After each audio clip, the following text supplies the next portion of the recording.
In this video, I'm going to conclude the series showing how to write out a CCL that prints out the lens prescription, and I've made it more flexible, which was what was done in the last video. In this video, I'll make it a little bit more user-friendly, and the way this is going to be done is I'm going to show how to put some defaults in for these parameters that are required now when the function is called, and I will also show how to pull up a dialog box. So if you have a group of people that are using this and you have everyone doesn't need to know everything in gory detail, I'll add one additional comment that if it is something that a group uses on a very, very regular basis, it's actually not very difficult in OSLO to change the menus and to change the buttons or add buttons for something that you run all the time. So then it becomes part of the regular interface, but that's beyond the scope of what I'm doing. So what I'm showing today is how to make this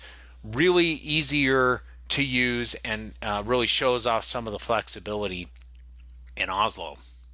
So the first thing we're going to do is come up here to the help, and if you actually go to the CCL programming here and you go to the integrating OSLO to C, what we actually have here is this will tell you how to take advantage of a number of different features that OSLO has to write really nice CCLs. But one of the things it talks about is additional fields that you can define, and you can define those fields for a function and for parameters that you're calling. So you can not only define functions in OSLO, but you can actually also define some additional information related to arguments that your functions might be requiring. And so let's have a quick look at an example of that.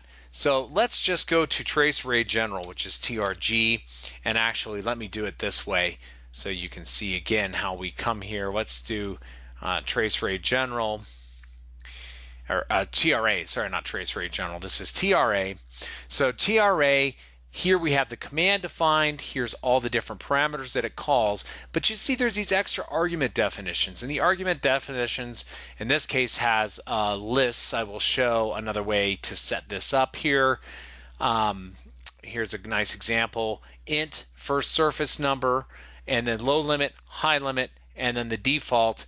The default if there's not a query. If you just type in the command, don't use the forced prompt or nothing. Ask the user for that input. And then there's other list definitions down here. So there's an entire structure to how commands are set up that allows this excellent and unique flexibility that OSLO provides. So let's see how we do it in our little program. So I've actually already included some changes that show how to do this. The first thing I've done is I've defined the function, pre-declared the function at the top. That's just like C programming. That's to help in compiling. It basically protects you from calling a function inside of a routine before you've actually defined it. If the compiler sees that, it'll say, I see you have actually called this function but haven't defined it yet, but that's okay because I expect you to define it later. And then, of course, the only way it wouldn't work is if you never do bother to define it. But it is a standard C programming thing. The additional thing that I've added now, the additional factor I've added is we have first surface and last surface defined in our little lens report CCL program. And the last time when I ran it, we had to actually enter those numbers, and it asked first surface and last surface. This is far slicker. This is far more interesting the way this is set up. The way this will work is it will have a low limit and a high limit. If you set parameters in that are higher or lower than those values respectively, then the program will tell you you're outside the range, and it'll protect you from that particular error. It will prompt us, change the prompt to the first surface number, and if there's no query, it will go to 0, and then the IMS is the global variable for the image surface number, so it'll give us the entire set of data, which was how our original little SCP was set up and how it was set up before it was flexible. Now we have an option to pick a subset. So if I come here and I just go ahead and pasted that command in, you can see I didn't have to enter any information in, and it did the lens prescription output that I was requesting. I could come in here and I could do a question mark or the force prompt. You see it pops up with 0 as the first surface number default and 12 as the last. That's because that's the image surface, and it would do the same thing. I could change those numbers and it would change what it is, or I could just do 3 and 9 and all the different various ways of calling this function. I'm now going to right click here and just clear this window out.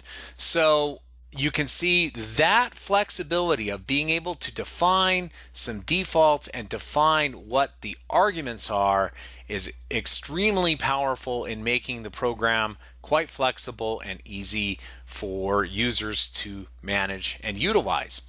But that's not the only type of thing we can do. We can actually pull up a dialog box, and it's not too hard to do that. So I've set a second command in here called lens report dialog. Perhaps I should have pre-declared it, but I haven't bothered in this particular case.